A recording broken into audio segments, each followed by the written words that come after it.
Panorama group, जो सोचता है वो करता है।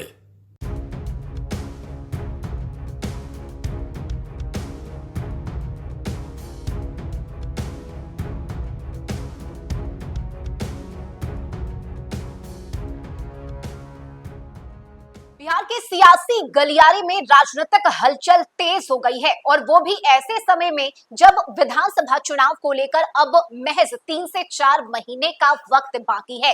चर्चा इस बात की हो रही है कि वीआईपी सुप्रीमो मुकेश सहनी अपना दल बदल सकते हैं। नमस्कार, न्यूज फॉर नेशन देख रहे हैं आप। मैं हूं रश्मि श्रीवास्तव आपके साथ। बिहार महागठबंधन में अब तक सीट का बंटवारा नहीं हुआ है, लेकिन इस बीच मुकेश सहनी की तरफ से किए गए ऐलान के बाद सियासी तूफान चल रहा है और इस तूफान में मुकेश सहनी अपना दल भी बदल सकते हैं। दरअसल आपको बता दें कि मुकेश सहनी की तरफ से 60 सीटों पर चुनाव लड़ने का बड़ा ऐलान किया गया, जिसके बाद से ही इस बात की चर्चा हो रही है कि मुकेश सहनी का महागठबंधन में कुछ नहीं हो सकता और इसलिए समय रहते मुकेश सहनी को अपना दल बदल लेना चाहिए और उन्हें एनडीए में शामिल हो जाना चाहिए। और इसे लेकर देखिए, मंत्री संतोष सुमन की तरफ से मुकेश सहनी को खुला ऑफर दिया गया है। संतोष सुमन ने कहा है कि अभी भी समय है, मुकेश सहनी वापस से एनडीए में आ जाएं। पिछली बार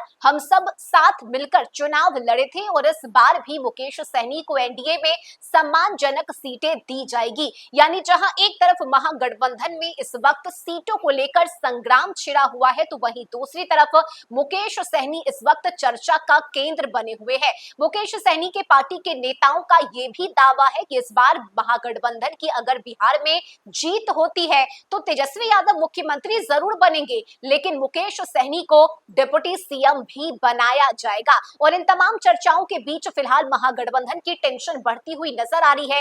तेजस्वी यादव इस सोच में है कि आखिर कैसे सीटों का बंटवारा किया जाए और तमाम जो दल है महागठबंधन में उनके बीच सामंजस्य कैसे बिठाया जाए। लेकिन इस बीच एनडीए की तरफ से जो ऑफर दिया गया है, उसके बाद से बिहार में एक बार फिर से मुकेश सहनी के 2025 विधानसभा चुनाव में एनडीए के साथ मिलकर चुनाव लड़ने की चर्चा तेज हो गई है। 2020 में भी मुकेश सहनी एनडीए के साथ मिलकर ही चुनाव लड़े थे। हालांकि बीच में वे एनडीए से अलग हो गए, अब वे महागठबंधन के साथ हैं और महागठबंधन के साथ 2025 के चुनाव की तैयारी भी कर रहे हैं। लेकिन अंदर खाने ऑल इज वेल नहीं है और यही वजह है कि सीट को लेकर जो पेच फंसा हुआ है, उसे लेकर अब एनडीए नेताओं की तरफ से बयानबाजी शुरू हो गई है और मुकेश सहनी को खुला ऑफर देते हुए ये कहा गया है कि अभी भी चुनाव में समय बाकी है, महागठबंधन में आपको वो सम्मानजनक सीटें नहीं मिलेगी जिसकी आप इच्छा रखते हैं।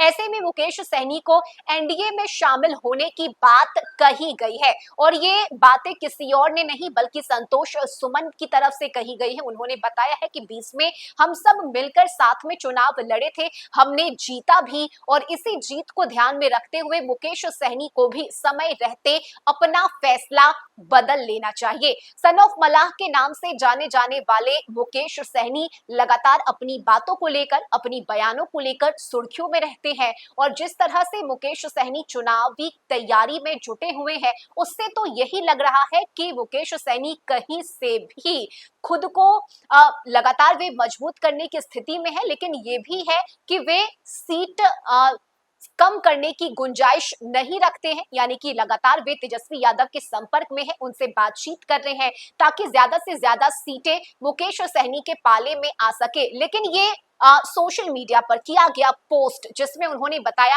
कि 60 सीट पर हम अपने कैंडिडेट को उतारेंगे, लेकिन बाकी जो बची हुई सीट है उसमें हमारे सहयोगी दल चुनाव लड़ेंगे। अब जरा सोचिए, 243 विधानसभा सीट में जहां एक तरफ आरजेडी बिग बी की भूमिका में है, कांग्रेस भी 70 से ज्यादा सीटों की डिमांड कर रही है, उस महागठबंधन में मुकेश सहनी ने 60 सीट पर अकेले चुनाव लड़ने का ऐलान किया, जिसके बाद से ही कई तरह की बयानबाजी शुरू हो गई है। एनडीए के नेता इस पर अपनी प्रतिक्रिया भी दे रहे हैं और महागठबंधन के अंदर हलचल तेज है। अब देखना बड़ा ही दिलचस्प होगा कि क्या ये जो ऑफर एनडीए की तरफ से दिया गया है उसे मुकेश सहनी स्वीकार करते हैं, और अगर ऐसा होता है तो आने वाले दिनों में बिहार की राजनीति में एक बड़ा उलटफेर होगा। हालांकि इसके संकेत अभी एनडीए की तरफ से दिए गए हैं। इंतजार है इस बात का कि मुकेश सहनी इस ऑफर को लेकर क्या प्रतिक्रिया देते हैं। इस खबर में अभी के लिए बस इतना ही। न्यूज़ फॉर नेशन पर खबरों का सिलसिला जारी रहेगा। नमस्कार।